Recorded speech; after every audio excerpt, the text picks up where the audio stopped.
Style of learning പ്രട്ടീമിസ് ആണ്. അപ്പൊ നമ്മളിതാ നമ്മുടെ പാത്ത് ട്രാവേഴ്സ്ഡ് ബൈ ലൈഫ് അല്ലെ ജീവൻ പിന്നിട്ട പാതകളിലെ ചാപ്റ്ററിലെ അടുത്ത ഇമ്പോർട്ടന്റ് ടോപ്പിക്സ് ഡിസ്കസ് ചെയ്യാനാണ് വന്നിട്ടുള്ളത്.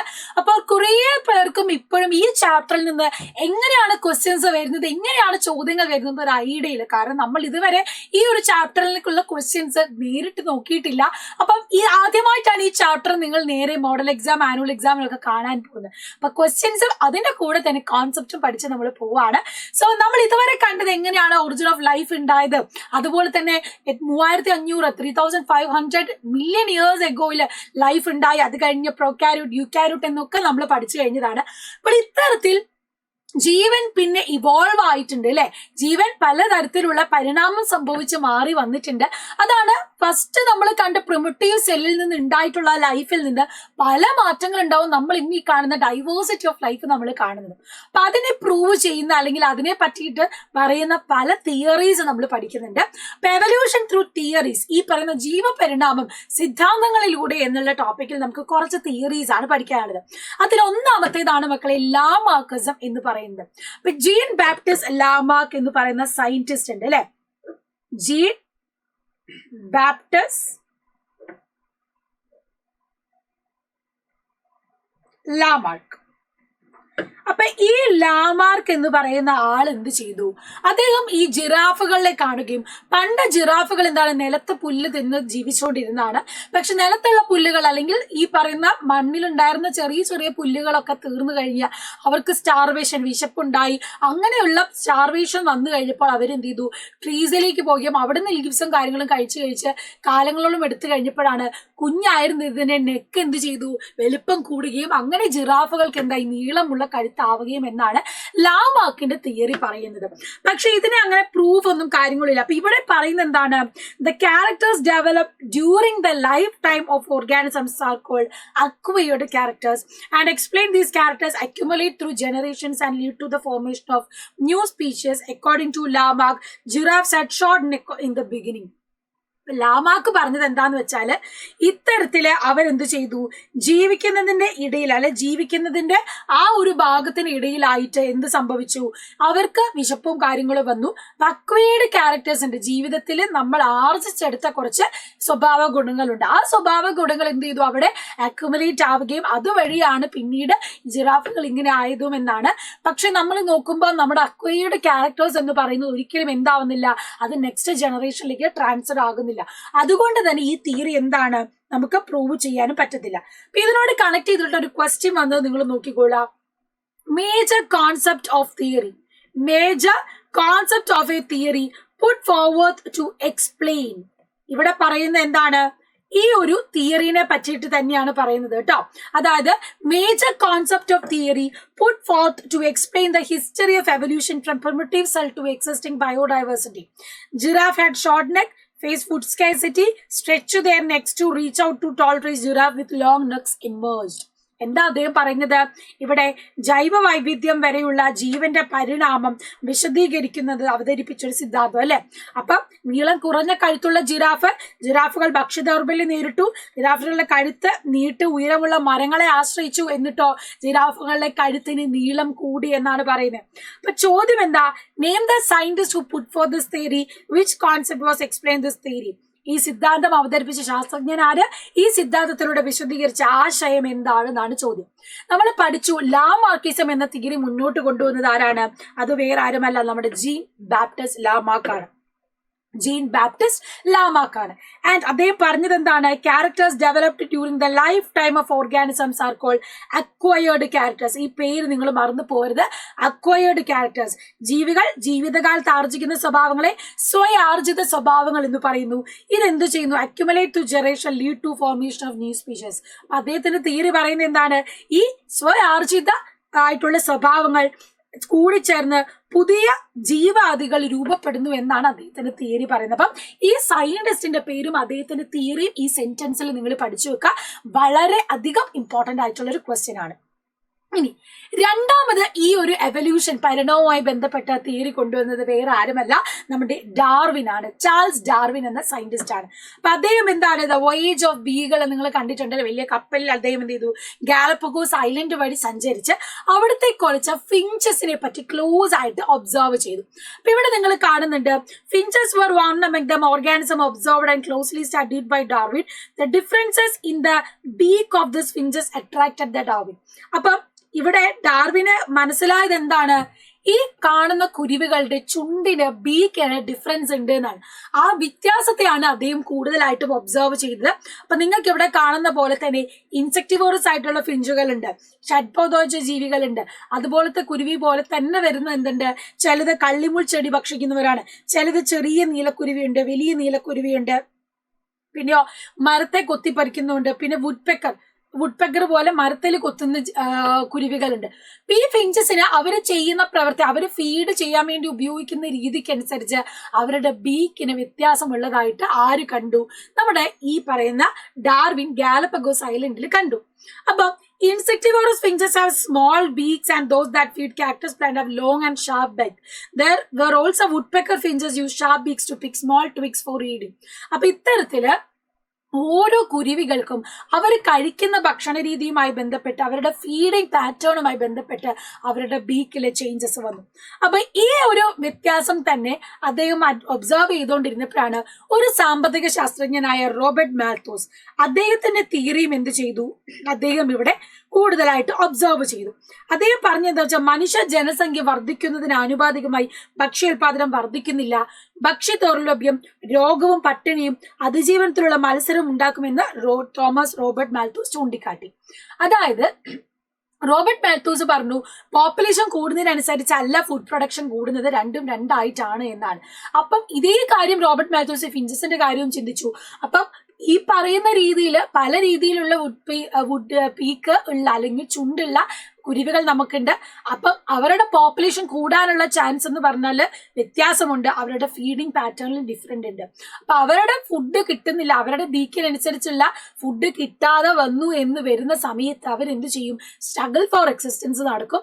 അപ്പം ആ ഒരു പ്രശ്നം, ഒരു കൈൻഡ് ഓഫ് ഫുഡ് ഇല്ലാതെ വന്നാൽ ആ പക്ഷികൾക്ക് എന്തായി, ആ ഫുഡ് കിട്ടാതാകുന്നു അല്ലെ, അങ്ങനെ എന്ത് ചെയ്യും, അവിടെ ഡിസ്ട്രോയ് ചെയ്യപ്പെടുന്നുണ്ട്. പക്ഷെ ഇത്ര പെർട്ടിക്കുലർ ഇപ്പം വേംസ് ഒന്നുമില്ല, ഈ വുഡ് പെക്കർ എന്നുള്ള ജീവികൾ മാത്രം അവിടെ ജീവിക്കാൻ പറ്റുന്നില്ല, ഇലകൾ മാത്രമേ ഉള്ളൂ എങ്കിൽ അതിനെ തിന്ന് ജീവിക്കുന്ന കുരുവികളെ അവിടെ സസ്റ്റെയിൻ ചെയ്യുള്ളൂ, മറ്റേതെന്താവും ഡിസ്ട്രോയ് ആയി ചെയ്യപ്പെടും. അപ്പൊ അങ്ങനെ കണ്ടീഷൻ എന്താണോ വരുന്നത് അതിനോട് സ്ട്രഗിൾ ചെയ്ത് നിലനിൽക്കാനുള്ള പ്രശ്നം വരും. ആ സ്ട്രഗിളിന് നിലനിൽക്കുന്നവരാണ് എന്ത് ചെയ്യുന്നത്, അവിടെ സസ്റ്റെയിൻ ആവുന്നത്, അല്ലാത്തവരോട് ഡിസ്ട്രോയ് ആകുന്നു. ഇതേ കാര്യം തന്നെയാണ് അദ്ദേഹം ഈ ഫ്ലോ ചാർട്ടിലൂടെ പറയുന്നത്. ഓവർ പ്രൊഡക്ഷൻ നടക്കുമ്പോൾ അവിടെ ഒരു സ്ട്രഗിൾ ഫോർ എക്സിസ്റ്റൻസ്, നിലനിൽപ്പിന് വേണ്ടിയുള്ള മത്സരം നടക്കുന്നു. ഈ മത്സരം നടക്കുന്ന സമയത്ത് ഫേവറബിൾ വേരിയേഷൻ ഇല്ലാത്തവരുണ്ട്, അനുകൂലമായ വ്യതിയാനങ്ങൾ ഇല്ലാത്തവ, ആ വ്യതിയാനങ്ങൾ ഇല്ലാത്ത എന്ത് ചെയ്യും, അവിടെ നശിപ്പിക്കപ്പെട്ടു പോകുന്നു, ഡിസ്ട്രോയ് ചെയ്യപ്പെടുന്നു. എന്നാൽ ഫേവറബിൾ കണ്ടീഷനുള്ള അനുകൂല വ്യതിയാനങ്ങളുള്ള ജീവികൾ എന്ത് ചെയ്യുന്നു, പ്രകൃതി നിർദ്ധാരണം വഴി, നാച്ചുറൽ സെലക്ഷൻ എന്ന പ്രോസസ്സ് വഴി അവിടെ സർവൈവ് ചെയ്യുന്നു. ഈ സർവൈവ് ചെയ്യുമ്പോൾ അവർക്ക് ഉണ്ടാവുന്ന ജനറ്റിക് വേരിയേഷൻസ് ഉണ്ട്. ആ വേരിയേഷൻസ് അടുത്ത തലമുറയിലേക്ക് പോവുകയും അത് കാലങ്ങളോളം ഓരോ തലമുറ വീതം അത് അക്യുമുലേറ്റ് ചെയ്യുന്നു. തലമുറകളായി ആ വ്യതിയാനങ്ങൾ എന്ത് ചെയ്യും, സഞ്ചയം നടത്തുന്നു. അത് പുതിയ ജീവിതാദികളുടെ ഉത്ഭവം ഉണ്ടാക്കുന്നു, ഒറിജിനൽ സ്പീഷ്യസിന് കാരണമാവുന്നു. അങ്ങനെ കാലങ്ങളോളം നടക്കുന്ന അക്യുമുലേഷൻ ഓഫ് വേരിയേഷൻ ആണ് പുതിയ സ്പീഷ്യസിനെ ഉണ്ടാക്കുന്നത് എന്നാണ് നമ്മുടെ ഡാർവിന്റെ തിയറി പറയുന്നത്. അപ്പൊ ഡാർവിന്റെ പരിണാമ സിദ്ധാന്തത്തിന്റെ ഈ ഒരു ഫ്ലോ ചാർട്ട് പഠിച്ചു വെക്കണം, വളരെയധികം ഇമ്പോർട്ടന്റ് ആണ് കേട്ടോ. ഇനി അടുത്തത് ഒരു തിയറി ഓഫ് നാച്ചുറൽ സെലക്ഷൻ എന്ന് ഇദ്ദേഹം പറയുന്നത് എന്താണ് എന്ന് നമുക്ക് നോക്കാം. Every species produce more number of offsprings than that can survive on earth. അതായത് ഓരോ ജീവിവർഗവും നിലനിൽക്കാൻ ആകുന്നതിനേക്കാൾ കൂടുതൽ സന്താനങ്ങൾ ഉൽപ്പാദിപ്പിക്കുന്നുണ്ട്. അപ്പൊ നമുക്ക് എന്താ പറയുക, ഓവർ പ്രൊഡക്ഷൻ അല്ലെങ്കിൽ പോപ്പുലേഷൻ കൂടുന്നു എന്ന് പറയാം. അപ്പോൾ ഇവിടെ നോക്ക്, they compete with one another for food, space and mate. Competition become hard when the number of organisms is more and the availability of resources is less. അല്ലെ, ഈ ഒരു പ്രശ്നം ആൾക്കാരുടെ എണ്ണം കൂടി, പോപ്പുലേഷൻ കൂടിക്കഴിഞ്ഞാൽ അവർക്ക് കിട്ടുന്ന ഫുഡ്, അവർക്ക് നിലനിൽക്കാനുള്ള സ്ഥലം, ഇതൊക്കെ സ്പേസ് കുറഞ്ഞു കുറഞ്ഞു വരുന്നുണ്ട്. അപ്പം ഈ തരത്തിൽ ജീവികളുടെ എണ്ണം കൂടുതൽ, വിഭവങ്ങൾ കുറവുമാവുന്ന സാഹചര്യത്തിൽ മത്സരം കൂടും, അവിടെ ഒരു കോമ്പറ്റീഷൻ കൂടും. So those variation may be favourable or unfavourable. അപ്പം എന്താണോ സാഹചര്യം അതിലേക്ക് ഫേവറബിൾ ആയിട്ടുള്ള ആൾക്കാരും ഉണ്ടാകും, അൺഫേവറബിൾ ആയിട്ടുള്ള ആൾക്കാരും ഉണ്ടാകും. Those favourable variation survive for the success and others eliminated. Inherited through generation, repeated differently to form species different from their ancestors. This type of selection done by nature leads to diversity of species we see around us. This is the explanation of Darwin theory known as theory of natural selection. അപ്പോൾ ഡാർവിൻ്റെ തിയറിനെ നമ്മൾ പറയുന്നത് എന്താണ്? പ്രകൃതി നിർദ്ധാരണ സിദ്ധാന്തം അല്ലെങ്കിൽ theory of natural selection ആണ്. അപ്പം ഈ ഒരു പ്രശ്നം വന്നു, ഒരു ഫേവറബിൾ കണ്ടീഷൻ ഉണ്ടോ, അതിന് ഉണ്ടെങ്കിൽ അവിടെ സസ്റ്റെയിൻ ചെയ്യുന്നു, അല്ലാത്തവർ എന്ത് ചെയ്യും, അവിടെ ഡിസ്ട്രോയ് ആകുന്നു. ഇതുപോലെ ഓരോ സ്ട്രഗിൾ ഫോർ എക്സിസ്റ്റൻസ് നേച്ചർ നമുക്ക് തരുമ്പോഴും അതിന് അല്ലെങ്കിൽ ഒരു പ്രശ്നം തരുമ്പോഴും അതിനുവേണ്ടി സ്ട്രഗിൾ ചെയ്ത് നിലനിൽക്കാൻ കഴിയുന്നവരാണ് അവിടെ നിൽക്കുക. അപ്പോൾ ഓരോ സ്ട്രഗിൾ വരുന്നതിനനുസരിച്ചും ഇതേ ആൾക്കാരിലും വ്യത്യാസം വരും, വേരിയേഷൻ വന്നുകൊണ്ടിരിക്കും. ആ മാറ്റത്തിനനുസരിച്ചാണ് പുതിയ സ്പീഷീസുകൾ വരുന്നത്, നമ്മളൊക്കെ ഇവോൾവ് ആകുന്നതും. അതാണ് ഡാർവിൻ പറഞ്ഞ തിയറി ഓഫ് നാച്ചുറൽ സെലക്ഷൻ അല്ലെങ്കിൽ പ്രകൃതി നിർദ്ധാരണ സിദ്ധാന്തം. ഈ ഒരു പാരഗ്രാഫ് പഠിക്കണം, ഇതിനെ കമ്പയർ ചെയ്ത് ഡീറ്റെയിൽ ആയിട്ട് ക്വസ്റ്റ്യൻ വരുന്നതാണ്. പിന്നെ ഈ ഡാർവിന്റെ തിയറി തന്നെ എന്ത് ചെയ്തു, പുതിയ ജെനറ്റിക്സും സൈറ്റോളജിയും ജിയോളജിയും പാലിയന്റോളജിയും ഒക്കെ ബേസ് ചെയ്തിട്ട് കുറച്ചുകൂടെ കാര്യങ്ങൾ ഇൻക്ലൂഡ് ചെയ്ത് പഠിച്ചിട്ടുണ്ട്. അതിനെയാണ് നമ്മൾ നിയോ ഡാർവിനിസം എന്ന് പറയുന്നത് കേട്ടോ. ഡാർവിന്റെ തിയറിനോട് നമ്മൾ എന്ത് ചെയ്തു, മോളിക്കുലർ ബയോളജിയും സൈറ്റോളജിയും ജിയോളജിയും എല്ലാം കൂടി ഇൻക്ലൂഡ് ചെയ്ത് വരുന്ന ശാഖേനെയാണ് നമ്മൾ നിയോ ഡാർവിനിസം എന്ന തിയറിയിൽ പറയുന്നത്. അടുത്ത ഒരു തിയറിയാണ് മ്യൂട്ടേഷൻ തിയറി എന്ന് പറയും, അല്ലെങ്കിൽ ഉൽപരിവർത്തന സിദ്ധാന്തം. എന്താണ് മ്യൂട്ടേഷൻ എന്ന് ചോദിച്ചാൽ നിങ്ങൾ ഡിഫൈൻ ചെയ്യാൻ പഠിക്കണം. That are variations in organism that sudden changes occur in genes are called mutation.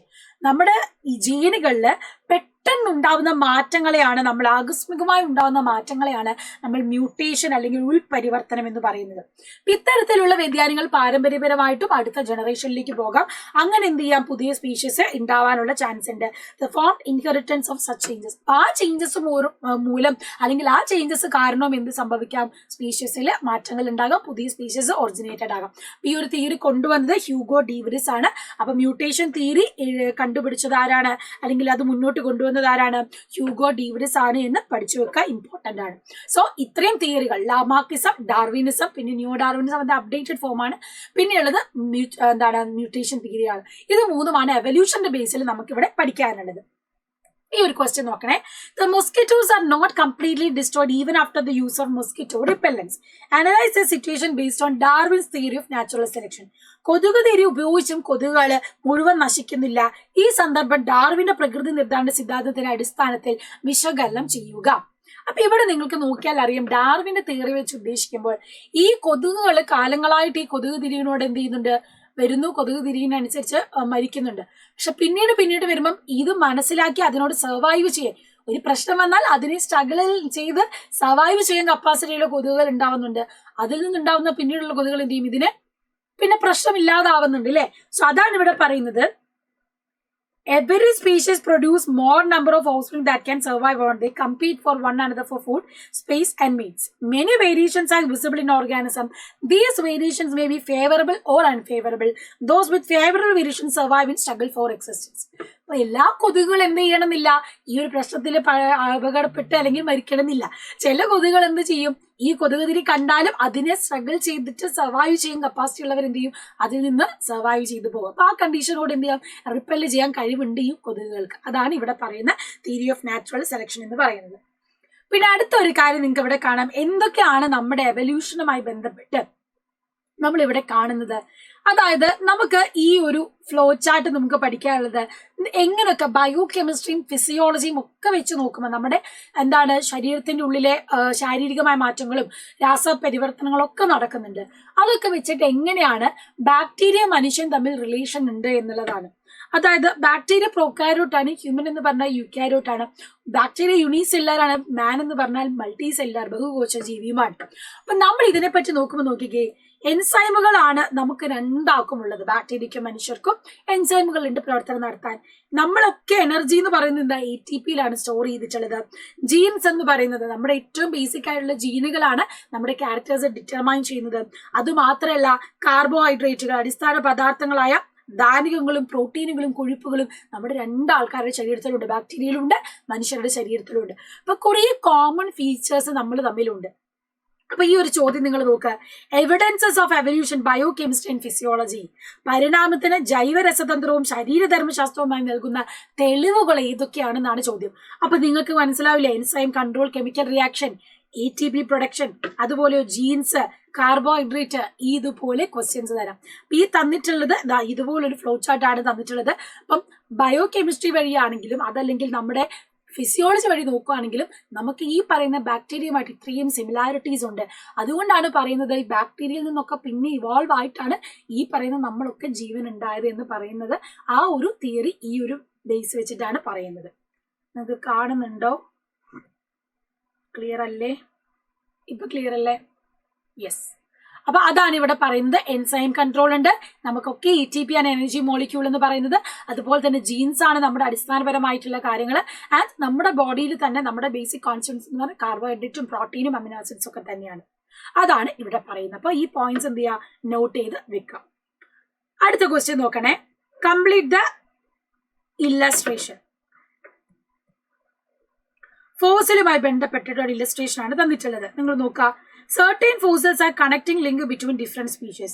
ചില ഫോസിലുകൾ ജീവിവർഗങ്ങൾ തമ്മിലുള്ള ബന്ധം സൂചിപ്പിക്കുന്നു. അപ്പൊ ഇവിടെ നോക്കിയാൽ നിങ്ങൾക്ക് കാണാൻ പറ്റും എയും ബിയും തന്നിട്ടുണ്ട്. പരിണാമവും ഫോസിലുകൾ നൽകുന്ന തെളിവുകളാണ്. അതും നമ്മളിവിടെ പഠിക്കുന്നതാണല്ലോ. യെസ്, അതാണ് പറയുന്നത്. ഫോസിലുകൾ, പ്രിമിറ്റീവ് ഫോസിലുകൾക്ക് വളരെ സിമ്പിൾ സ്ട്രക്ചർ ആണ്. അതേസമയം റീസെന്റ് ഫോൾഡ് ഫോസിൽസ് എന്ന് പറയാൻ കുറച്ചുകൂടി കോംപ്ലക്സ് സ്ട്രക്ചർ ആണ്.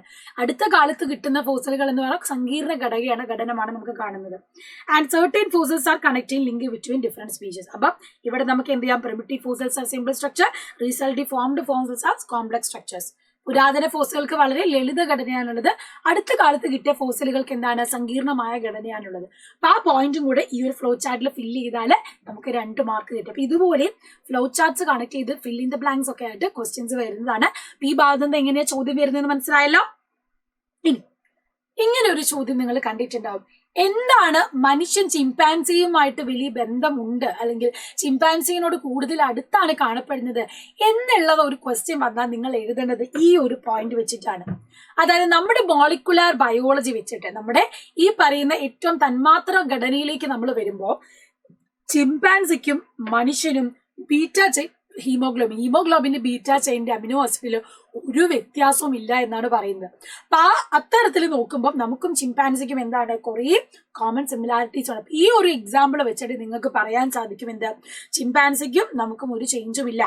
ഗൊറില്ലയിലാണെങ്കിലും 1 അമിനോ ആസിഡിന്റെ ചേഞ്ചേ ഉള്ളൂ, റാറ്റിലാണെങ്കിൽ 31 അമിനോ ആസിഡ്. അപ്പം മോളിക്കുലർ ബയോളജി വെച്ചിട്ടാണ് ചോദിക്കുന്നത് എങ്കിൽ അല്ലെങ്കിൽ ഈ പറയുന്ന തന്മാത്രപരമായിട്ടാണ് ചോദ്യം വരുന്നതെങ്കിൽ ഈ ഒരു എക്സാമ്പിൾ വെച്ചിട്ട് നിങ്ങൾ പഠിക്കാം.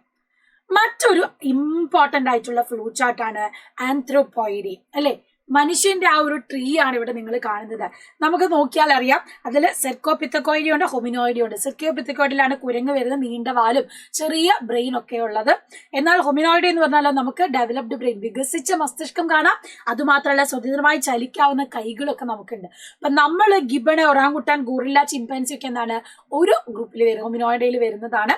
പക്ഷെ നമ്മൾ കുരങ്ങന്മാരിൽ നിന്നാണ് ഇവോൾവ് ആയത്? അല്ല, കുരങ്ങന്മാരിൽ നിന്നല്ല ഉണ്ടായിട്ടുള്ളത്. പക്ഷെ നമുക്ക് രണ്ടാക്കും, കുരങ്ങന്മാർക്കും മനുഷ്യർക്കും ഒക്കെ ഒരു കോമൺ ആൻസെസ്റ്റർ ഉണ്ട് അല്ലെ.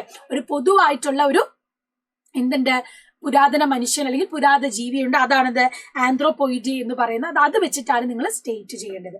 അപ്പൊ ഇവിടെ ഈ ഒരു ചോദ്യം നിങ്ങൾ കാണുന്നുണ്ടോ? അടുത്ത ഒരു ക്വസ്റ്റ്യനിലേക്ക് നമുക്ക് പോകാം. ഇത് ഫ്ലോ ചാർട്ട് ആയിട്ടും ഫിൽ ഇൻ ദ ബ്ലാങ്ക്സ് ആയിട്ടാണ് ക്വസ്റ്റ്യൻ വരുന്നത്. എന്തായാലും പഠിച്ചു വെക്കാം. Identify the member in the history of human evolution. മനുഷ്യന്റെ പരിണാമ ചരിത്രപാതയിലെ അംഗങ്ങളെ തിരിച്ചറിഞ്ഞ് എഴുതാനാണ്. ഇത് ഏറ്റവും എളുപ്പത്തിൽ നിങ്ങൾക്ക് പഠിക്കണമെങ്കിൽ എഴുതണമെങ്കിൽ ഈ ഒരു ഫിഗർ നിങ്ങൾ മസ്റ്റ് ആയിട്ട് തന്നെ പഠിക്കണം. അപ്പൊ ഇവിടെ നിങ്ങൾക്ക് കാണാൻ പറ്റും most primitive member of human raise എന്ന് പറഞ്ഞാൽ ആരാണ്? ആർഡിപിത്തക്കസ് റെമിഡസ് ആണ് അല്ലെ. ആർഡിപിത്തക്കസ് റെമിഡസ്, ആരുടെയോ റെമഡിക്ക് വേണ്ടി പോയതാണ് ആർഡിപിത്തക്കസ് റെമഡീസ് അല്ലെ. രണ്ടാമത്തെ നോക്കുക, സ്ലെൻഡർ ബോഡിയാണ്, വളരെ മെലിഞ്ഞ ശരീരവും. ആഫ്രിക്കയിൽ നിന്ന് ഫോസിലുകൾ ലഭിച്ച ആളുമാണത് ആസ്ട്രലോപിത്തക്കസ് അഫറൻസസ്. ആഫ്രിക്കയിൽ നിന്നും ആലോചിച്ചാൽ മതി, ആസ്ട്രോപിത്തക്കസ്. പിന്നെ ഹോമോ ഹാബിലസ് ആണ്, വെപ്പൺസ് സ്റ്റോൺസ്, നമുക്ക് വേണ്ട ആയുധങ്ങൾ കല്ലുകൊണ്ടും ഈ എല്ലുകൊണ്ടൊക്കെ ആയുധങ്ങൾ ഉണ്ടാക്കി തുടങ്ങിയത് ആരാണ്? ഹോമോ ഹാബിലസ് ആണെന്ന് പഠിക്കുക. ഹാബിറ്റ് ആയിരുന്നു, അവരെന്താണ് ആയുധങ്ങൾ ഉണ്ടാക്കി, ഹോമോ ഹാബിലസ് എന്ന് പഠിക്കാം. പിന്നെ ഹോമോ ഇറക്ടസ് എന്ന് പറഞ്ഞാലോ നല്ല കവിള്, ലാർജ് ടീത്തും വലിയ പല്ലൊക്കെ വന്നു, കീഴ്ത്താടിയും അതുപോലെ കട്ടിയുള്ള കീഴ്ത്താടിയും വലിയ പല്ലുകളൊക്കെ വന്നു. ആഫ്രിക്കയിൽ നിന്നും ഏഷ്യയിൽ നിന്നും ഫോസിലിൽ ലഭിച്ചതാണ് ഹോമോ ഇറക്ടസ്. ഹോമോ ഇറക്ടസ് എന്താ? നേരെ നിൽക്കാൻ തുടങ്ങി, ഇറക്റ്റ് ആയിട്ട് നിൽക്കാൻ തുടങ്ങി എന്ന് ആലോചിച്ചാൽ മതി. Homo erectus, homo erectus. പിന്നെ ഹോമോ നിയാൻഡർതാലൻസിസ് ആണ് കണ്ടംപററി ടു മോഡേൺ മാൻ, കുറച്ചുകൂടെ ആധുനിക മനുഷ്യനോട് സമകാലീനാണ് നിയാൻഡർതാലസ്. യൂറോപ്പ് ഏഷ്യയിൽ നിന്നാണ് ഫോസിൽ ലഭിച്ചത്, ഹോമോ നിയാൻഡർതാലസ്.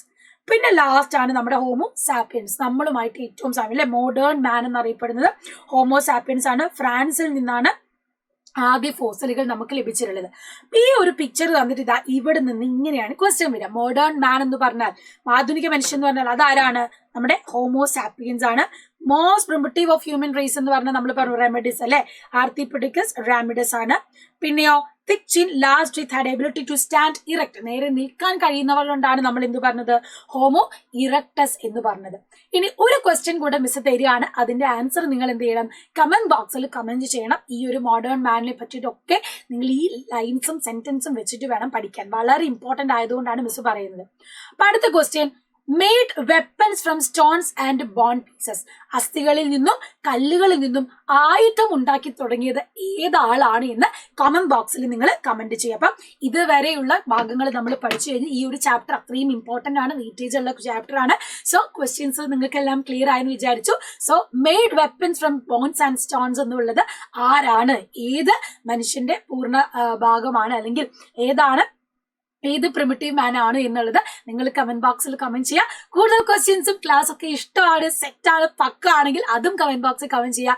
അപ്പം കൂടുതൽ റിവിഷൻസും കാര്യങ്ങളും നമ്മുടെ എൻ ഗെയിം ബാച്ചിൽ നടക്കുന്നുണ്ട്. അപ്പൊ ജോയിൻ ചെയ്യാൻ മറക്കണ്ട, താഴെ കാണുന്ന നമ്പർ വഴി കോൺടാക്ട് ചെയ്താൽ മതി. So see you soon in the next class ബുക്ക്ലി. Bye by.